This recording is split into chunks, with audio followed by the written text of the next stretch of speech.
Alors, bonjour tout le monde. Voici le départ d'une partie d'Oxys Analyze Europe, la version environ 1999. Je vais faire assez simple aujourd'hui. La partie devrait être relativement rapide. À part la section où je vais parler, la majorité du vidéo va être en vitesse x4, x8 ou peut-être supérieure. Juste pour faire un petit résumé aussi au début, le plateau a déjà été mis. Donc, le temps n'est pas calculé pour mettre le plateau. Aussi, pour faire rapide, lorsque les Allemands vont jouer, les dés en acier inoxydable et en titane vont être les valeurs les plus élevées, exemple les chars d'assaut. Les dés dorés vont être les valeurs les plus faibles, exemple les petits bonhommes à l'attaque ou à la défense. Je vais les nommer de toute façon à chaque fois.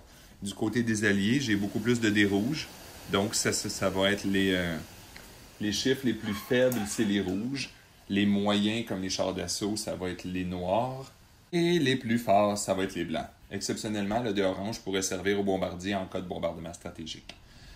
Donc, avant d'acheter quoi que ce soit, le 12 $ que les Allemands choisissent, suivi des alliés, je vais y aller avec une stratégie plutôt non orthodoxe un petit peu aujourd'hui. C'est une stratégie qui laisse à penser l'opposant, à savoir si j'attaque l'Angleterre ou la Russie. Donc, mon premier 12 $, je ne l'utiliserai pas au complet.